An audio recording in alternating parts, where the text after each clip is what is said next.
Yeah, for asking why my responsible brother wasn't named as our dad's caregiver? People in my family still call me difficult, like it's my legal name.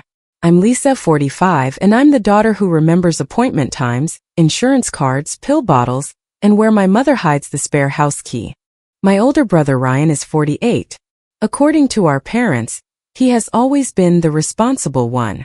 They said it so often that everyone stopped checking whether it was true. Ryan was responsible because he wore pressed shirts to family events and spoke in a calm voice. He used phrases like long-term planning and asset protection. He could stand in my parents' kitchen, drink their coffee, and explain what everyone else should do with such confidence that they mistook it for competence. I was the difficult one because I asked follow-up questions. When Ryan borrowed money and didn't repay it, Mom said he was under pressure. When he missed Dad's specialist appointment after promising to drive him, she said he had too much on his plate. When he forgot to arrange a repair at their house and a pipe leaked through the laundry room ceiling, I was the one who left work early, called the plumber, moved boxes, and stayed until the water was shut off. Dad still told the plumber, "Our son usually handles this stuff." I was standing 3 feet away holding a wet mop. That was the family structure. Ryan got the title. I got the task. For a long time I participated in it. I told myself I was helping my parents, not covering for my brother. I told myself that keeping a list of their medications was just practical. I told myself it was easier to make the insurance call than to listen to Mom complain that Ryan hadn't called back. The truth was less flattering. Part of me kept hoping that if I was useful enough, calm enough, and available enough, my parents would eventually look at the evidence and admit they had been wrong about me. Instead, my usefulness became evidence that I didn't need anything. "You've always been independent," Mom would say whenever I mentioned how much help Ryan received. Dad's version was, "You can take care of yourself." It sounded like praise until I realized it was how they justified giving Ryan money, forgiveness, access, and authority while giving me expectations. Over the years, my parents quietly paid off more than one of Ryan's debts. They helped him after a bad business decision. They covered several months of housing costs when he said he was restructuring. Later, they added his name to important paperwork because, in Dad's words, someone has to think ahead. I asked once what that meant. Dad said, "Ryan understands these things." I said, "Does Ryan understand them enough to answer his phone?" Mom gave me the look she always gave me when I ruined a comforting story with a fact. "Why do you always have to make everything into a competition?" she asked. I stopped asking, but I didn't stop answering when they called. A year before Dad's fall, Ryan was supposed to take him to a cardiology appointment. Mom called me 20 minutes before they needed to leave. "Your brother got pulled into something," she said. "What does that mean?" "He's busy." "I'm also busy." "You're better at adjusting." I remember staring at my calendar while she waited in silence. I had lunch plans I had already postponed once. I canceled them again, drove over, found Dad's insurance card in the wrong wallet, and got him to the appointment 8 minutes late. On the way home, Dad complained that I had taken a turn too sharply. When we pulled into the driveway, he said, "Ryan would have known the better route." I almost laughed. Instead, I helped him out of the car. That was who I still was when he fell. It happened on a Tuesday morning. Mom left me a voicemail at 7:12. "Lisa, your father fell. He's on the floor. The ambulance is here. I don't know what to do. Call me." Her voice was shaking so badly I could barely understand her. I called while pulling on shoes. She told me Dad had slipped near the back steps and couldn't put weight on one leg. By the time I reached the hospital, he had been taken for imaging.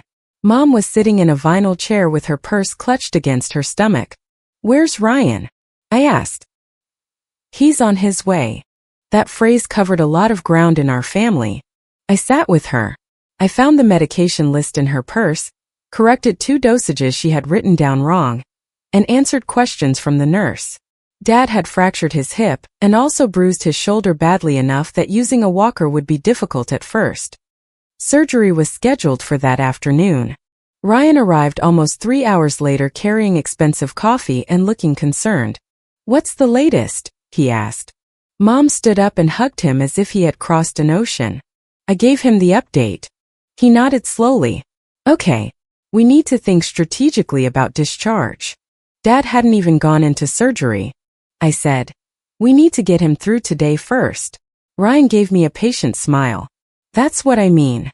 We need to stay ahead of logistics." Then his phone rang and he stepped out. He didn't come back for another hour.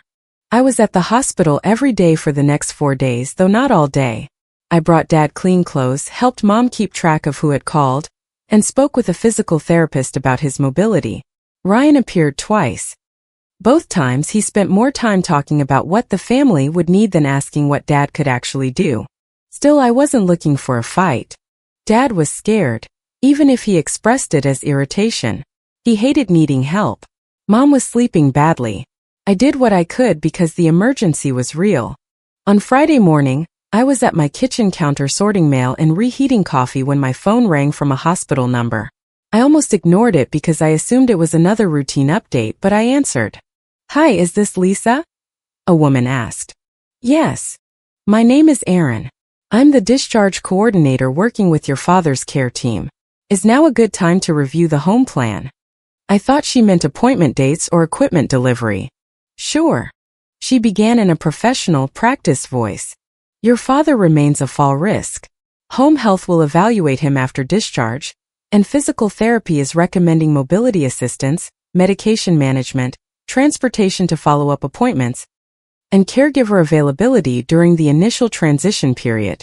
Overnight availability may be necessary depending on his progress." I stopped opening the envelope in my hand. "I'm sorry. Caregiver availability from who?" There was a pause. "You're listed as the primary family caregiver for home discharge." I looked at the coffee turning in the microwave. "Listed by who?" "Your mother stated that the family had discussed the arrangement. I have you down for transportation, medication tracking, coordination with home therapy, and support in the home. That discussion didn't include me." Another pause, longer this time. "All right," Erin said carefully. "Let me make sure I understand. You haven't agreed to serve as the primary caregiver." "No, I have not agreed to that. I haven't even seen a plan." She shifted immediately into procedural language. "Thank you for clarifying. I'll note that the arrangement is disputed. We can't rely on a discharge plan if the identified caregiver hasn't agreed." I asked her to email me the proposed responsibilities. She said she could send a summary, and that a care planning meeting would be scheduled before discharge. After we hung up, I stood there while the microwave beeped behind me. I was angry, but anger wasn't the first thing I felt. The first thing I felt was guilt. Dad needed help.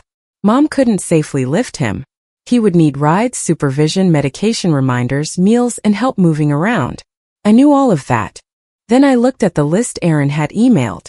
Primary caregiver, transportation, medication management, home therapy coordination, availability during the day, possible overnight support, emergency contact. It wasn't one ride to an appointment. It wasn't bringing groceries twice a week. It was a full-time role written as if my consent was already a completed step. I called Mom.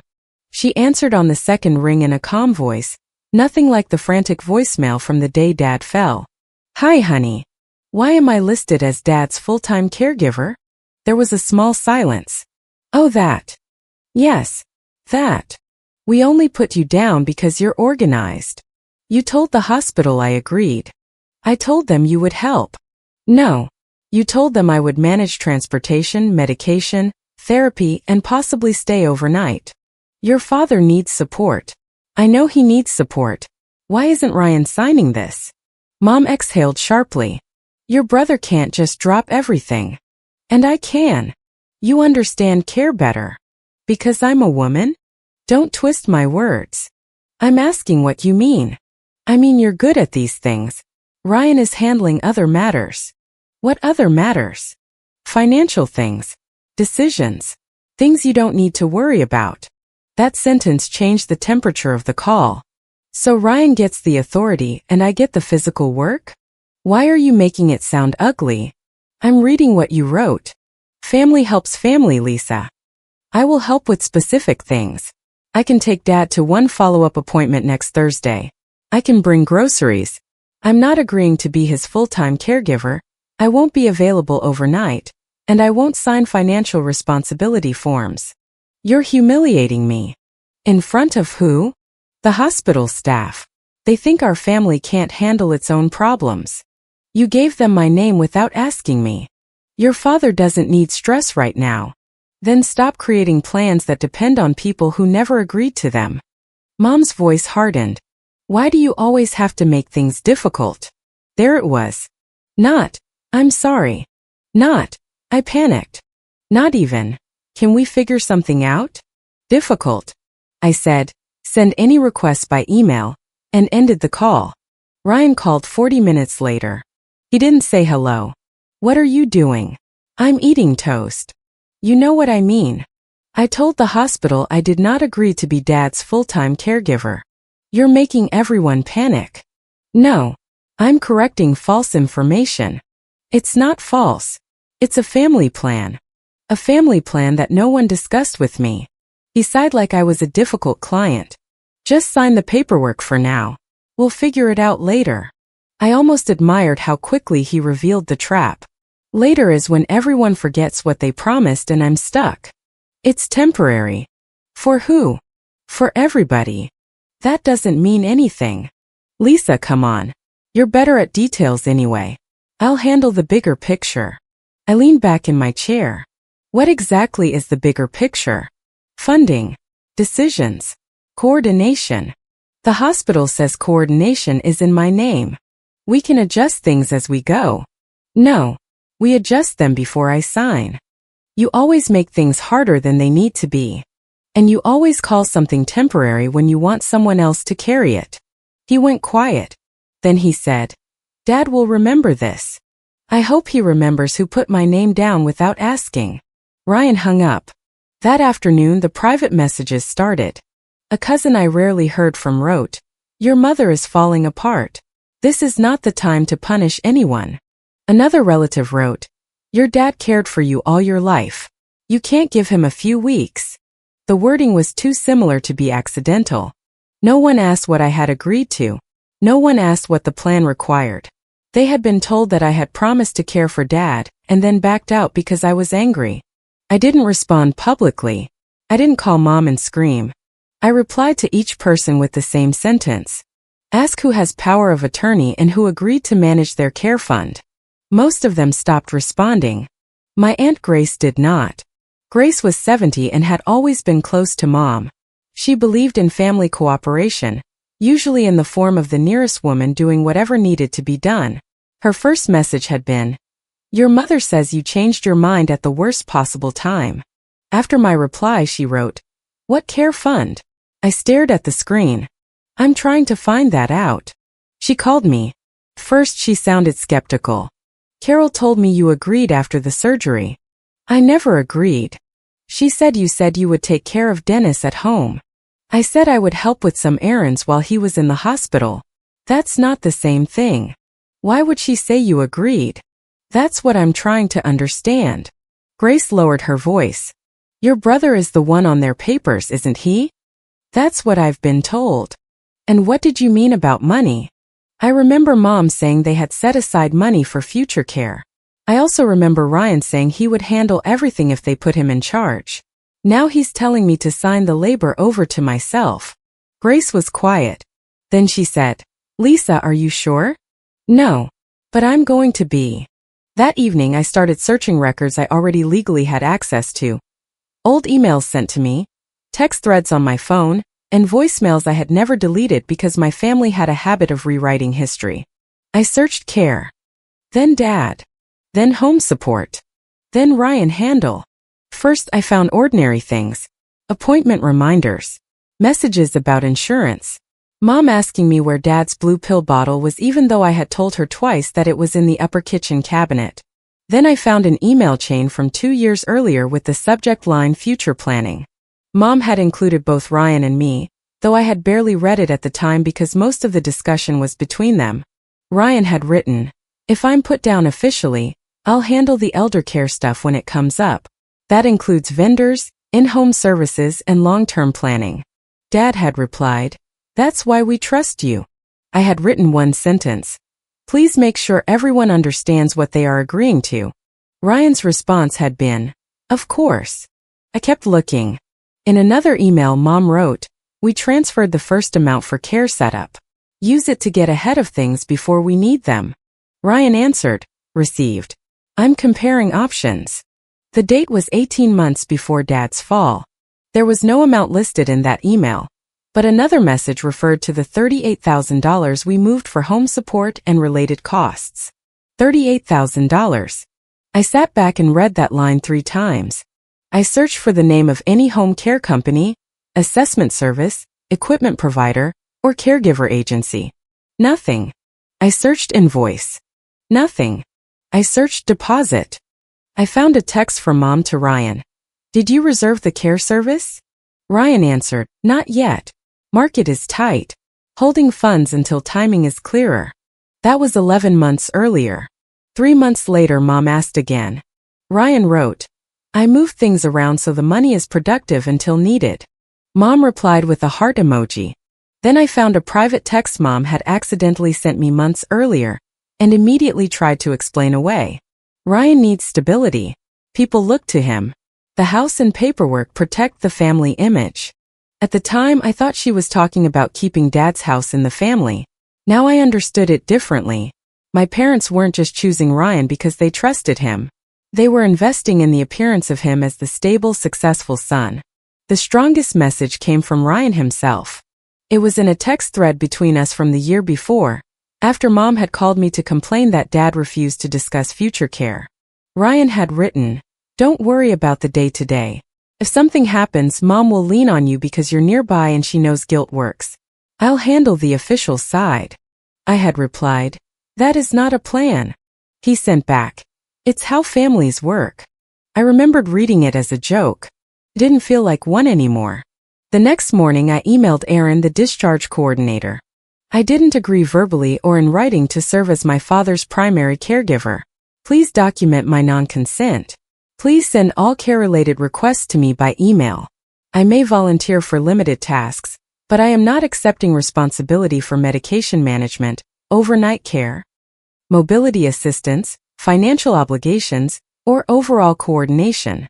She replied within an hour. "Thank you. I have added your statement to the record. We will need a revised safe discharge plan." Then she attached part of the intake note. That was where I saw Mom's message. Daughter Lisa has agreed to oversee home care. She is very capable but can become dramatic when stressed.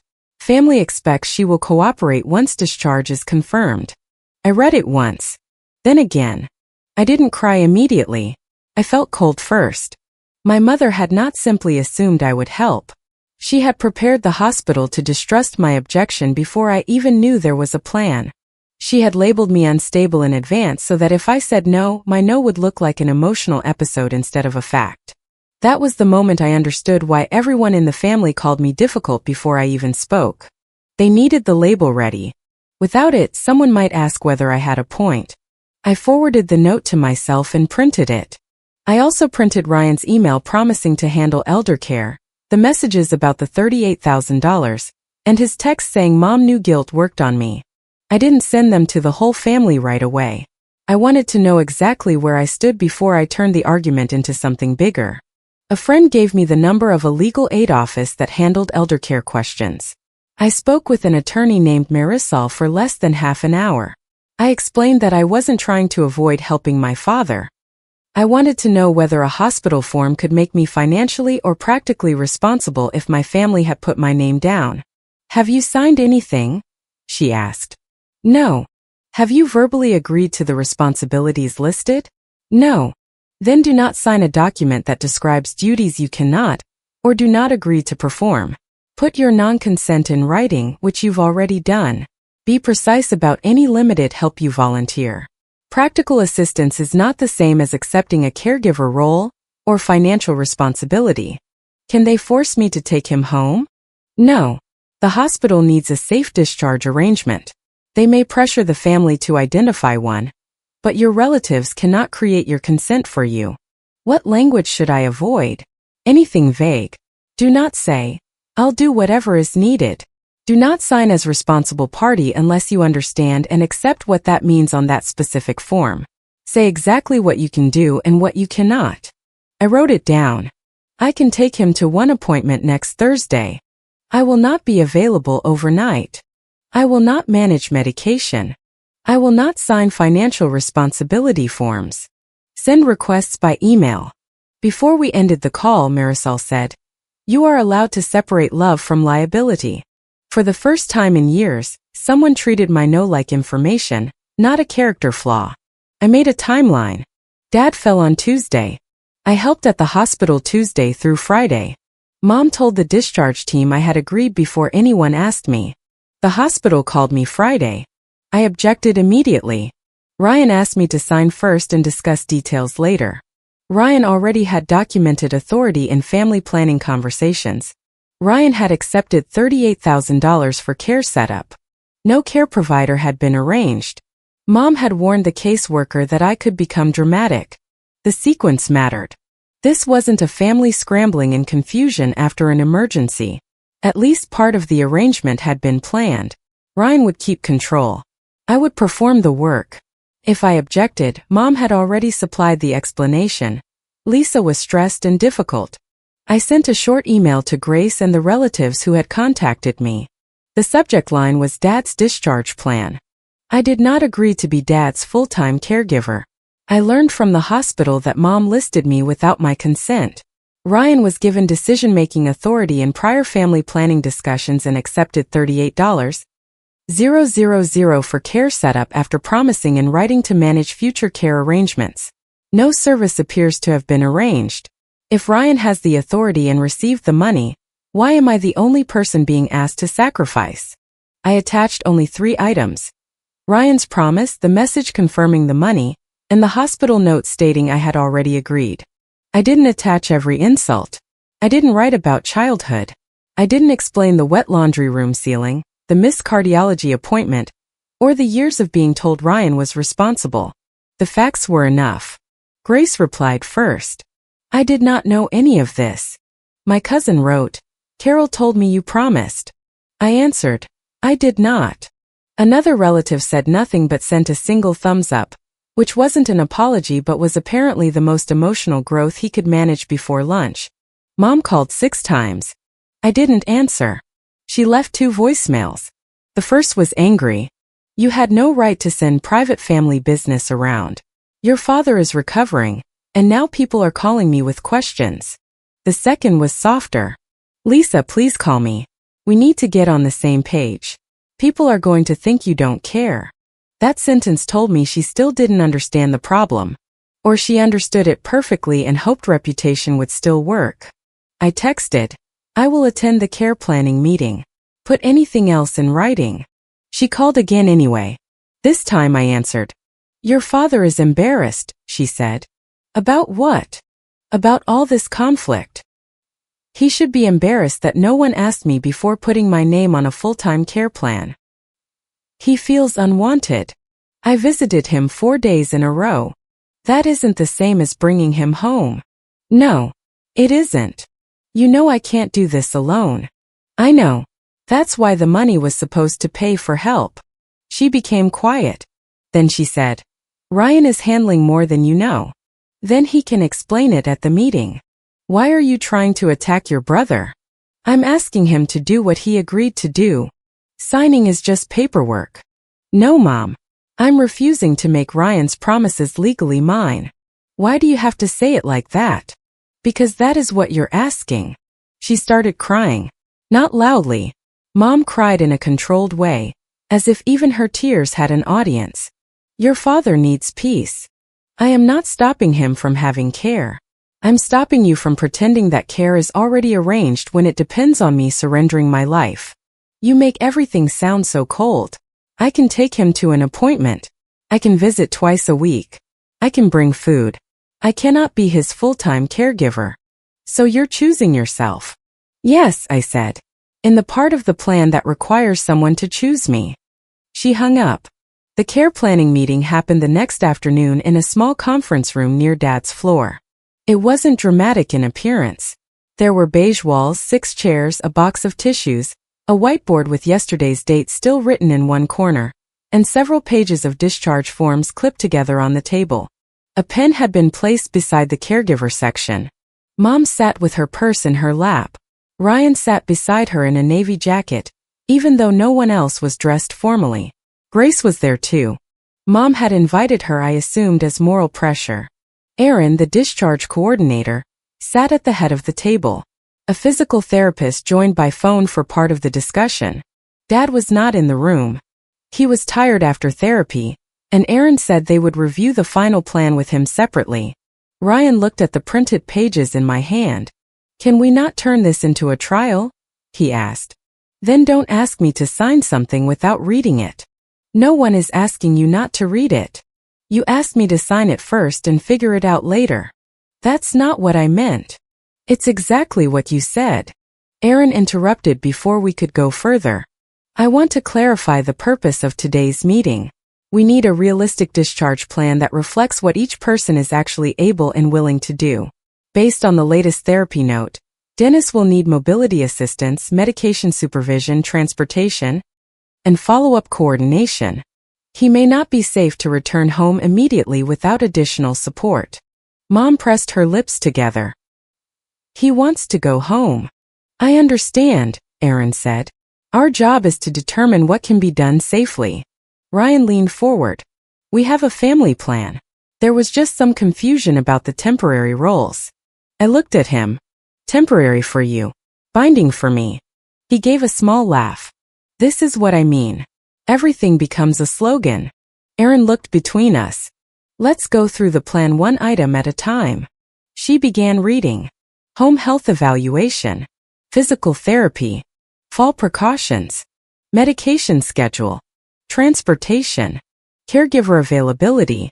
When she reached the section with my name, I asked her to stop. "Before anyone calls me selfish again, I'd like the record read out loud." Mom shifted in her chair.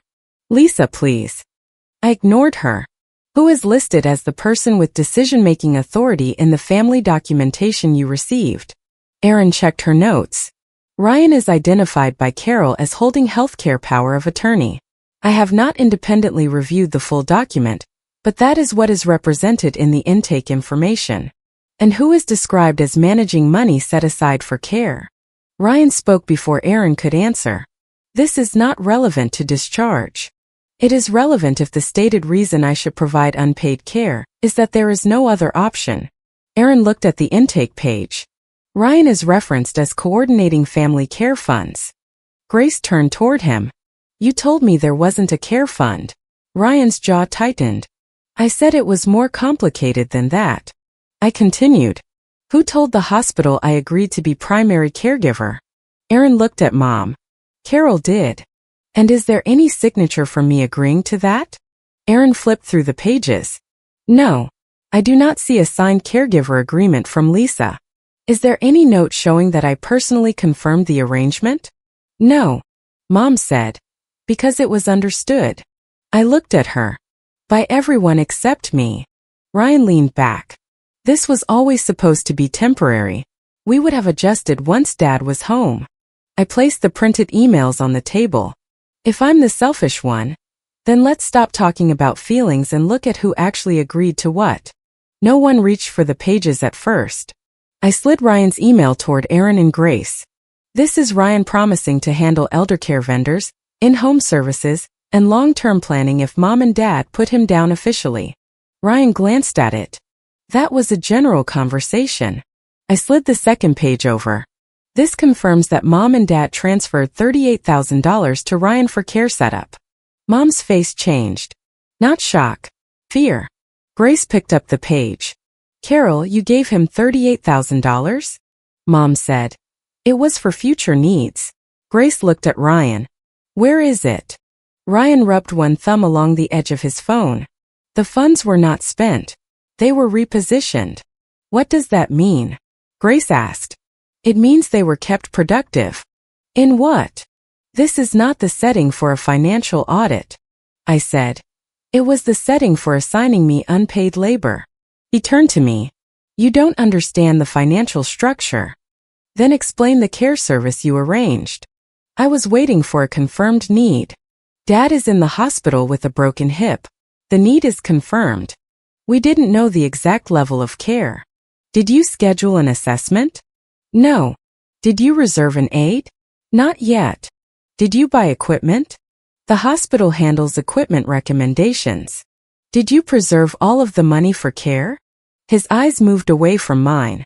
That was the first time in the meeting his polished expression slipped. Grace asked again. Ryan, where is the money? He exhaled. I moved some things around during a cash flow issue. It's not gone. Mom closed her eyes. How much? She asked. He didn't answer. How much, Ryan? I need to review the accounts. Grace stared at Mom. You told everyone Lisa abandoned Dennis after agreeing to care for him. You didn't tell us Ryan had the money. Mom's voice became sharp. This is exactly why private matters should stay private. I placed the final printout on the table. This is the message Mom sent the caseworker. It says I already agreed and that I can become dramatic when stressed. Grace read it. Then she looked at Mom. Why would you say she agreed if she didn't? Mom's face went red. I knew Lisa would help once she calmed down. I was calm when I said no, I said. You were upset. I was surprised to discover I had apparently volunteered for a full-time job. Ryan held up one hand. Okay, we all agree communication could have been better. No, I said. We don't all agree to that wording. He stared at me. This was not a communication problem. You had authority in writing. You took money for care. Then you told Mom I could be pressured into doing the daily work. That text was a joke. You wrote that guilt works on me. We were talking casually. Were you joking when you took the money? Mom snapped. Enough. The room went still. She looked at me with tears in her eyes. You are embarrassing this family in front of strangers. I had imagined that moment during the night before the meeting. In my imagination, I gave a perfect speech. What came out was simpler. No. You brought strangers into it when you put my name on a plan I never agreed to. Erin set her pen down. I need to bring us back to the discharge issue. Lisa has clearly stated she is not accepting primary caregiver responsibility. I will document that. We cannot discharge Dennis based on an arrangement that one party disputes. Mom turned to her. So what happens now? We revise the plan. Based on his current mobility, the team may recommend short-term rehabilitation before he can return home. After that, you will need a combination of home health services, reliable transportation, and either an available family caregiver or paid support. Ryan, if you are coordinating the funds and decisions, we need accurate information about what services can be arranged. Ryan straightened. I can coordinate. I said. Then coordinate. He looked at me with open anger now. You're enjoying this. No. I'm angry that it took a hospital meeting to make you do what everyone has praised you for doing all along.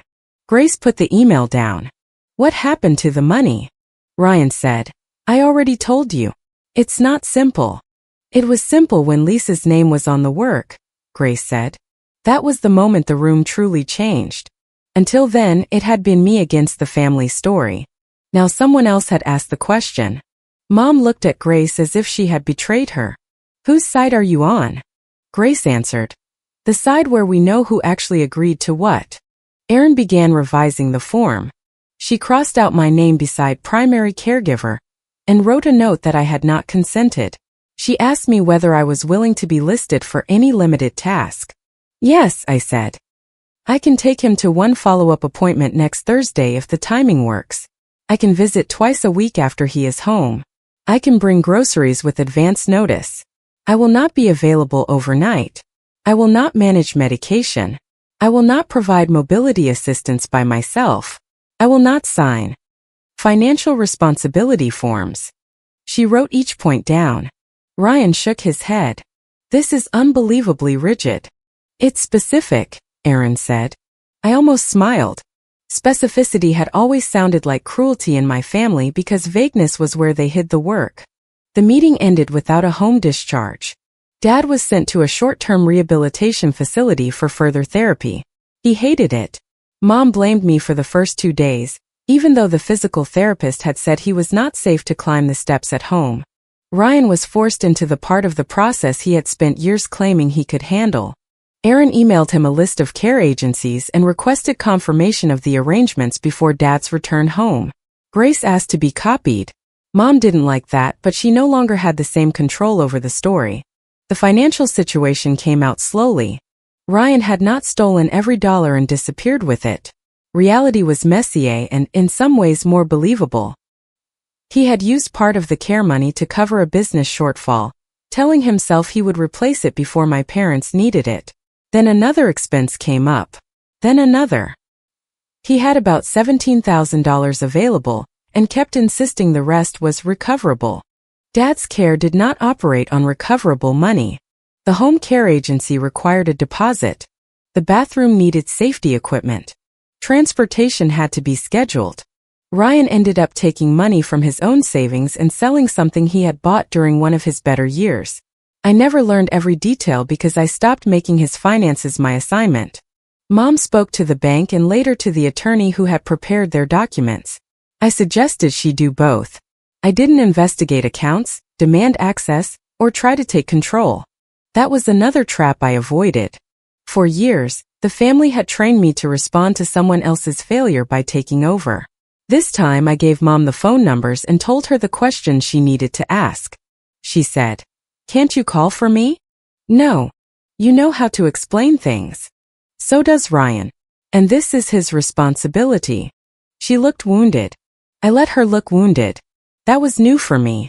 Several relatives apologized privately. My cousin wrote, "I didn't know you never agreed." I answered, "I wish you had asked before accusing me." He wrote, "Fair." Grace called me after Dad had been in rehab for a week. "I should have asked before I judged you," she said. I wish more people had. I believed Carol because she sounded so certain. She usually does. Grace sighed. I thought Ryan was handling everything. So did Dad. So did all of us. That was the problem. Ryan's image survived because every person assumed someone else had verified it. Mom never gave me a real apology. She came close once. She said, "I should have explained the situation better." I said, "You told the hospital I had agreed when I hadn't." I was scared. You also told them I was dramatic. I wanted them to understand you can react strongly. I reacted by asking what I had supposedly agreed to. She looked away. I did what I thought was best for your father. No. You did what protected Ryan and made me responsible. That's not fair. It's documented. She hated that word. Documented. It removed her ability to replace events with intentions. Dad's response was quieter. I visited him at rehab on a Sunday afternoon. He was sitting in a chair by the window, annoyed at the food and angry that the staff would not let him walk without assistance. I brought him the newspaper and a clean sweatshirt. For a while we talked about nothing important. Then he said, "Your mother told me there was a problem with the home plan." There was. She said you refused. I refused to be listed as your full-time caregiver without being asked. He stared at his hands. I thought Ryan had it handled. I know. He looked up. That was the problem. He didn't apologize. Not exactly. After a minute he said, "You were here every day at the hospital." Most days. Ryan said he was working on arrangements. He was supposed to. Dad nodded slowly. I may have been wrong about who handles things. It wasn't enough to repair decades. But it was more than he had ever said before. I didn't rescue him from the discomfort by saying it was fine. I just said, yes. When Dad was ready to return home, the arrangement was imperfect but real. A paid caregiver came in during part of the day for the first several weeks. Home health handled medication review. A therapist came to the house. Ryan coordinated transportation and had to confirm appointments in writing. Mom managed meals with help from Grace and a neighbor. I took Dad to one follow-up appointment as promised. I arrived at the agreed time. He was ready. I drove him there, took notes when the doctor spoke, and emailed the summary to Mom and Ryan afterward. Then I went home. I didn't stay to reorganize the medicine cabinet. I didn't call the insurance company. I didn't check whether Ryan had confirmed the next appointment. 2 days later, Mom called and said, "The pharmacy says there's a problem. Email Ryan and the home health nurse." "Can't you just call?" No. This would take you 5 minutes. Then it will also take Ryan 5 minutes. She hung up on me. The pharmacy problem was solved without me. That mattered. Not because I wanted my parents to struggle, but because every time I automatically stepped in, I helped preserve the lie that no one else could do it. I set rules for contact. Requests had to be specific. No more, "We need you." Instead, "Can you drive Dad to an appointment at 10 on Thursday?" No more, "It's an emergency." When the emergency was a form Ryan had ignored for a week. No more signing documents on the promise that details would be fixed later. No more being assigned overnight responsibility because I didn't have children at home and therefore, in Mom's mind, had no real claim on my own time. I visited Dad on Sundays and sometimes one evening during the week. I brought groceries when Mom sent a list by noon the day before. I helped with tasks I chose and understood. When Mom tried to expand a favor, I stopped her. I agreed to the appointment, not the entire day. I can pick up the prescription, but I will not sort the medication. I can stay for an hour. I will not stay overnight. Put it in writing. She called me cold. Ryan called me controlling. I noticed that people often use those words when a woman stops providing unlimited access to her labor. A month after Dad came home, Mom asked me to meet her on the porch. She looked tired, older than she had before the fall. "I don't like what this has done to the family," she said. "Neither do I." Ryan feels attacked. Ryan was asked where the care money went. He made mistakes. You protected those mistakes by putting the work in my name. I knew you would make sure your father was safe. That's not the compliment you think it is. She frowned. What does that mean? It means you trusted my labor but not my judgment. You gave Ryan the authority, the praise, and the money. You gave me the consequences. She stared at the yard. I didn't think of it that way. You didn't have to. I always fixed it before you did. Her eyes filled. So what are you saying? That you're done with us? No. She looked at me. I'm willing to be your daughter. I'm not willing to be the consequence of every choice you made for Ryan. She didn't answer. There was no hug, no breakthrough, no perfect apology. But she stopped asking me to sign. Ryan and I barely spoke for several weeks. When we finally did, it was because he needed to confirm a ride for Dad. He said, "I'm trying to keep communication professional." I said, "That would be a nice change." He ignored that. "Can you handle the orthopedic appointment on the 23rd? "No. I'm not available." A pause. "Could you move things around?" "No." Another pause. "All right. I'll arrange transportation." And he did. That was the strange thing about boundaries. My family had spent years telling me that everything would collapse if I stopped carrying it. Didn't collapse. Other people became inconvenienced. They made phone calls. They rearranged schedules. They spent money that had been designated for care. They experienced the weight of their own decisions. Dad recovered more slowly than he wanted, but he recovered. Mom still tells people Ryan managed the difficult transition, which is technically true if you ignore the hospital meeting that forced him to begin. I no longer correct every version of the story. I correct the ones that put obligations in my name. Some relatives still think a daughter should always step in. I used to think that too. Then I realized stepping in is different from being shoved. I still love my parents. I still worry when the phone rings late. I still feel the old pull to take over when Mom sounds overwhelmed. But now I wait. I ask what happened. I ask who agreed. I ask what Ryan has already done. And before I say yes, I decide whether the request is help I freely want to give or another promise someone else is trying to turn into my obligation. That difference costs my family the version of me they found most convenient. It gave me back the part they had been calling difficult all along. If you liked it, don't forget to leave a comment and support the channel by subscribing. See you in the upcoming stories.